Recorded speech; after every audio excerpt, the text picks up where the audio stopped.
All right, that moves us to our discussion agenda, starting with the Office of Federal and State Accountability Waiver Form, as shown. Thank you, Madam Chair. Coming to the lectern is our Chief of Student Services and Planning, Dr. Mike Harris, to bring forth the waiver request. Thank you again. We wanted to bring forward to you a waiver form. This is an effort to ensure that our full implementation of what we just spoke of, one, our strategic plan, district strategic plan, as well as our district school renewal plan, and in an effort to ensure that, in an effort to provide us the greatest flexibility for implementation, we're here tonight to request approval for the Office of Federal and State Accountability Waiver Form.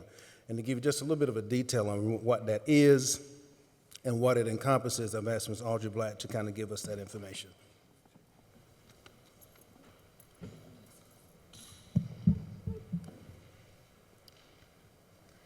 So good evening, Madam Chair, members of the board, Dr. Ross, and members of our community. Thank you for this opportunity to present a waiver request tonight for 4 regulations that impede the implementation of our district strategic plan and the high school's school renewal plans. These regulations impact our academic achievement graduation goal in the 22-23 to 26-27 strategic plan. They also hinder Academic Achievement Strategy 1, which states, we will provide challenging curricula and implement research-based instructional practices to ensure the academic development and college or career readiness of all students. Per Regulation 43-261, the State Board of Education has the authority to waive any regulation that may impede the implementation of an approved district strategic plan or school renewal plan. The regulations we seek to waive are outlined in Regulation 43-205, Section 4, Part B, Number 3, Items A, B, C, and D.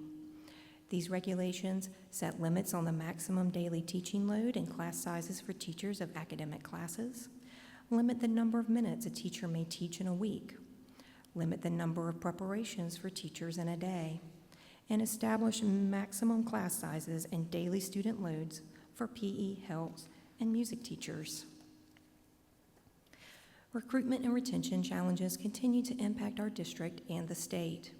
Adhering strictly to these regulations would prevent us from offering challenging curricula and implementing research-based instructional practices, especially when unanticipated employment actions occur during the year, such as resignations, retirements, or extended leaves of absences. These regulations also limit the variety of courses we can offer, which means students may not be able to take the classes they're interested in or need to meet graduation requirements. Our current waiver provides flexibility to only some of our high schools. This new request would extend that flexibility to all high schools and the Academy for Success when these situations occur. In conversations with the Department of Education, we've learned it is common practice to apply a waiver to all of the high schools.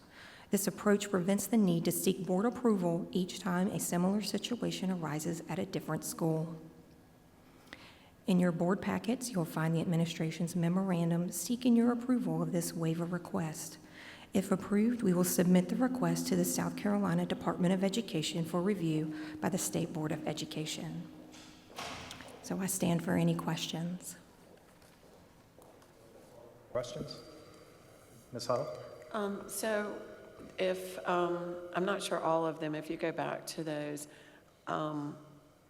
is there at least one of those, I think back one more slide, if that we do supplement teacher pay if they have to teach more than the 1,500 minutes? Yes, ma'am, we do. Okay. Is that the only one of these that we do the supplement for? I do not know. Is there? I thought it was, but. Yes, we supplement for additional time required to teach more than 1,500 minutes. Okay. And just, so it's really kind of like the top, like especially on the the 4 per day, I'm guessing that that's a situation where maybe it might be an AP class or something like that, and so a teacher might only teach AP English, but there's so many AP Englishes, and they might teach a CP class or that kind of thing. Yes, ma'am.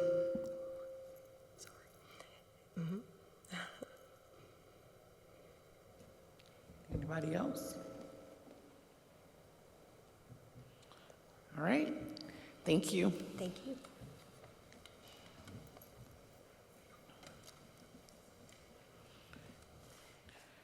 We are going to take number 20 and 21 together. Thank you, Madam Chair. Coming to the lectern is our Chief Operations Officer, Dr. Gerald Geary, to discuss discussion items, agenda item 20 and 21. Dr. Geary.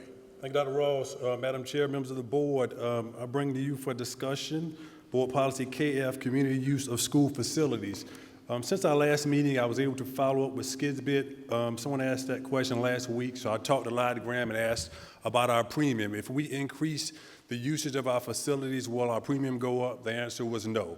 As long as we require a certificate of liability, which we do require as a part of our policy, it will not increase our premium.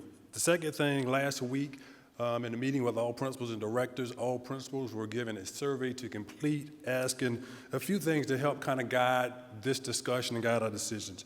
Of those were, what areas did parents or community members most request to use? They were, as you can imagine, our small and large gym, our stadium, and our practice field, so we'll talk about that in a second. And next was, when they denied a request, what were the reasons? 80% of the reason when a school denied a request was that, one, it was not enough staff to do it, a custodian was not available to work. 60% of all requests that were denied, it was not a custodian available to be there. And 20% was it was already booked by another agency, another group, somebody else was used. So 80% of the requests were denied because a custodian was not available or the area they wanted to use was already available. Proposed changes require nonprofit organizations to provide verification of their 501c3 status, and we prohibit animals other than official purpose on district property due to potential unnecessary damage on school property. That was our proposed changes to that. Proposed changes to Administrative Rule KFR, Community Use of School Facilities, changed from Office of Finance and Operations to Office of Operations throughout the document, as this policy is managed under the Office of Operations. And for profit organization requesting to use facilities must provide a detailed proposal explaining how the activity is educational in nature and why they believe the activity is not otherwise available to district students. Proposed revisions. The school administrator will designate what personnel will be required for the event, and the school designator review conditions and expectations for use of the facility with the organization prior to payment. The district will notify organization of the cancellation of previously approved use no later than 24 hours ahead of the date of the event. Revision to the fee schedule. We talked last week about putting groups into different categories. We thought this would be a little more user-friendly and explain things to parents and community groups. So add user group categories to determine the priority of the group scheduled and the fees that pertain to each group. Group 1, school-based activities, those are your PTOs, your booster clubs, they have priority 1. So they get the fields first without a charge. Group 2, school partnerships that have an MOU in place. They get it. They get second priority. As long as the school has not requested that gym or whatever, they get second priority, and they pay whatever the contract determines. Our youth programs, this would be our travel teams, baseball, soccer, AAU. They are priority 3. So as long as one, if they want the gym, as long as 1 or 2 has not requested, they get first priority. It is available as long as the principal approves it and there's a custodian available, along with whatever fee we charge. And we got group 4, 5, and 6. Again, group 6 gets to go first as long as 1 through 5 has not requested that area prior to them. Proposed revision to fee schedule, add a seasonal fee. Required for any club, organization, activity wanting to use parking lots, common areas, or other areas not identified in the fee schedule. Oftentimes, we'll have like Run Hard or particular groups that will use a parking lot. They might use it once a week for a season. We propose adding a seasonal fee for like $50 in a parking lot for 1 hour a day. Does not require a custodian, does not create any issues. Seasonal fees are considered biannual and must be paid at the beginning of each season, fall or spring, and may cover 1 or 2 weeks during the same seasonal period. Whenever Group 3, 4, 5 utilize common areas on the outside of the building for multiple days in the seasonal time, these groups are required to pay a one-time seasonal fee.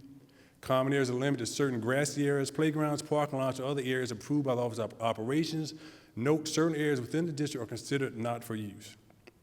Those would be sometimes our band grids. It creates a conflict if they use our band grids. Proposed revision of fee schedule. The proposed fee schedule for use of District 5 facilities is still undetermined. The administration is seeking guidance from the Board of Trustees on the amount we should charge community groups for usage of our facilities. In your packet, I think you've had fee schedule for neighboring districts at Lexington 1, Lexington 2, Richland 2, and Richland 1. I think Lexington 1 seems to be over here.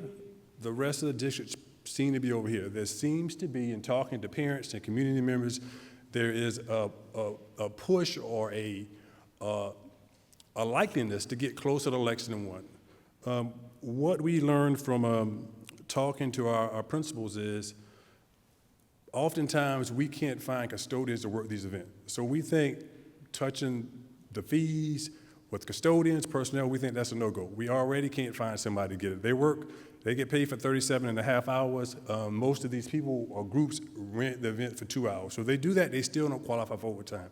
Many of them have second jobs. It's just not worth them coming in when they don't qualify for overtime. We have looked at the areas that were identified, our gym, our gymnasium, our elementary gym. We currently rent it for $75 an hour. We would like some conversation about reducing that to $50 an hour, make it a little more affordable. Our middle school gym intermediate are currently $100 an hour. We'd like to have some conversation about reducing that to $75 an hour. Small gym is $100 an hour. We'd like to have conversation about reducing that to $75 an hour. And our large gym is currently $200 an hour. It used to be $500 for the first hour, $200 each additional hour. We're talking about reducing that to $150 total, per hour, as opposed to not the initial $500 fee. Practice fields are $100 an hour. We are suggesting reduce that to $75 an hour.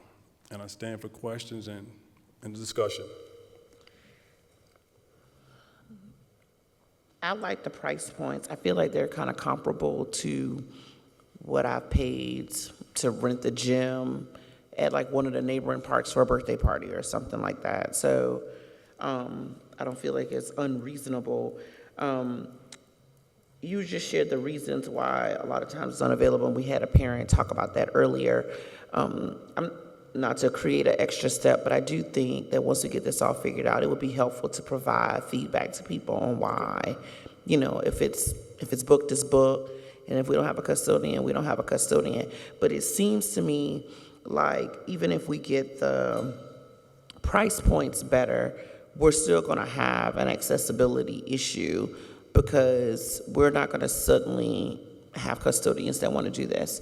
If do you understand what I'm saying? And Yes, I don't ma'am, I know, agree. I don't have an answer. But I think that after having this conversation, I feel like that's going to be the bigger problem.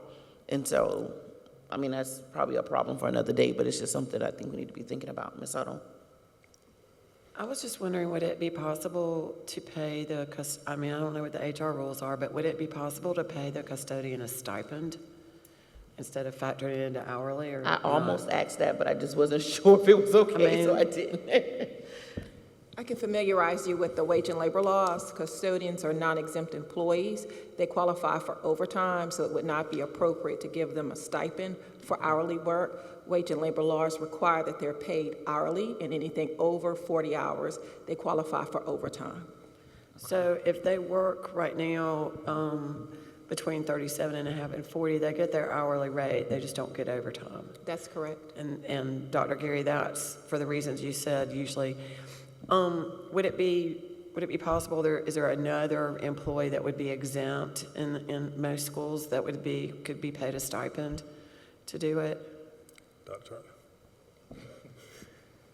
The technical answer is yes. The realistic answer is we wouldn't know until we put out there for someone exempt to be willing to come in to serve in those positions. And the reality of it is, they probably. I mean, I guess it sounds like that's the real sticking point. That's I mean, what I we think, can too. lower That's what I we think, can too. lower the fee, but if the gym's not available because there's no one there, it doesn't really help. Jason had a hand first, if that's okay, Dr. Ross. Go ahead. I talked to Dr. Ross about it and thinking, and I think you may be along the lines of trying to formulate something like this, a group or a pool of people, or even a third party like, substitutes that are willing, everybody goes into the hat, we got, 50 people that are available for events, and we can go ahead and schedule out the year based on those people. So I don't know if that's something that y'all got working. Mr. Boehner, I was trying to beat you to that punch. No, you set me up perfect.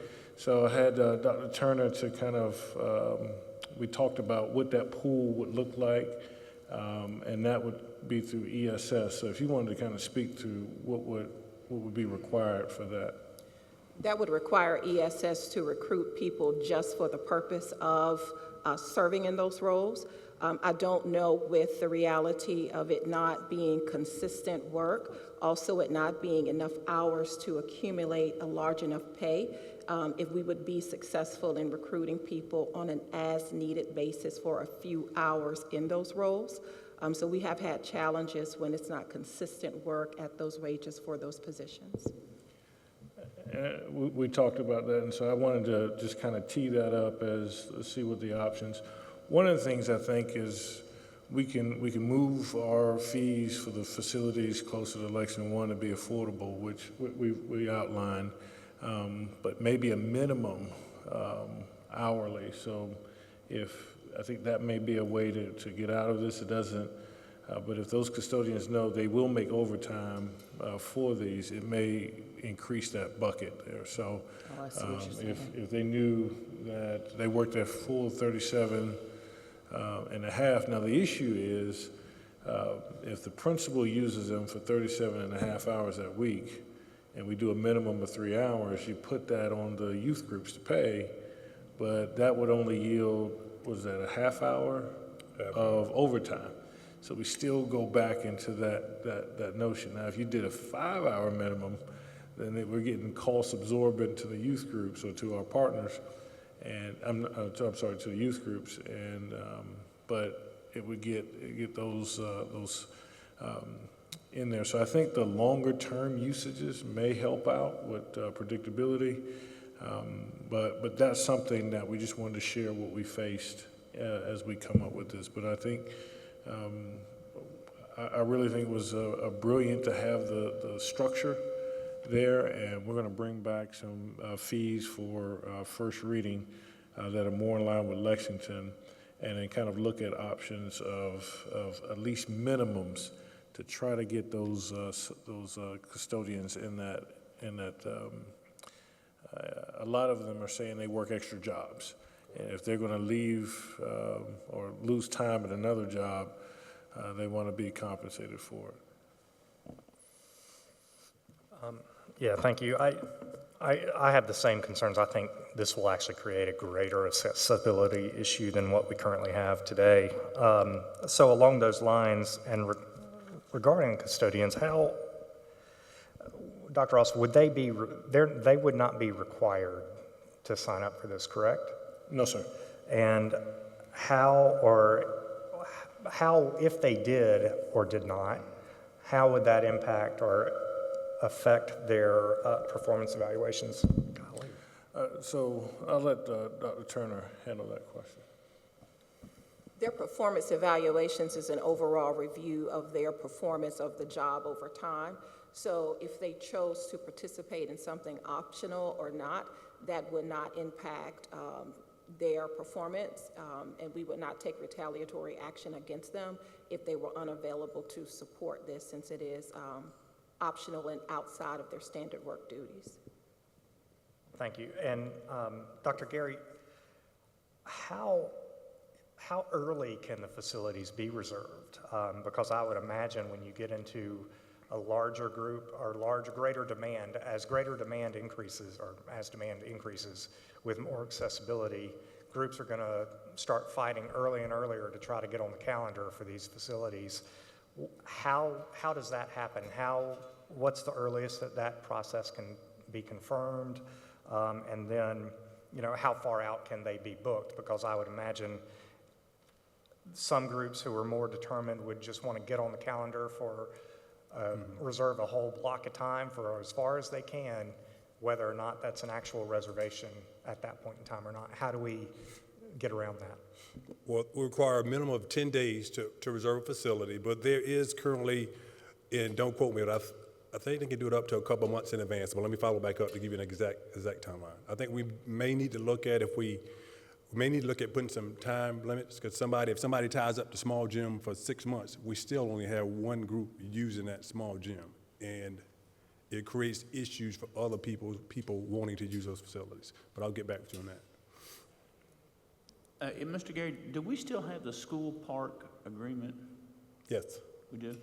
Are they using some of our facilities, or is it mainly the baseball fields and stuff at the elementary schools? And It's mainly the baseball fields. so not really, because they used to use the gyms and, Some of the elementary schools with the safari and after-school programs may use those, but a lot of them use our fields. The majority of the use are our fields. and I'm just curious, when you check with Lexington One, do they restrict it basically to their students, or do they allow the AAU and the outside groups to come in?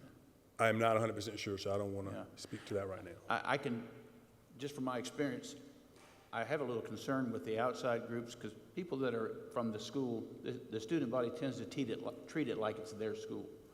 And they tend to take care of it more and things like that. So that might be a consideration when we're looking at this whole thing. But I appreciate you looking into this. And, my initial concern was for making sure that all students can be active and get started, and some of our special needs students too. I guess that was one of my biggest concerns, but I appreciate you looking into this thing. Thanks, sir. Dr. Ross, could we look at maybe expanding the First Jobs program and offering positions at all the high schools for student janitors that could do this? I think Mr. Bainham and I, we talked about this as an option. The only issue we had is when it came to liability. Our insurance trust would only allow the adult employees to count as coverage for this, especially after hours. Our student workers have to be supervised even as student workers. And so with them after hours, we still would have that liability with them as students as well as employees. But we looked at that as well. I think for us, if we look at lowering the cost and then some minimums, we may get a better usage of that. And I think for those areas like Fun Run, those areas that we can go ahead and knock off the books, that would help that part of the community as well. So I do applaud Dr. Gary and his team for coming up with that tiered approach. And then for all that Mr. Knotts has to deal with, we want to make sure that on Monday, when our staff shows up, that all of that is wrapped up so that we're back on the work of the district. So yeah, we're gonna try to keep looking innovative. We just want to prep the board of when we come back with minimums, why that's in there. And the only way we can keep our insurance trust happy was to have the adult employees there at the school.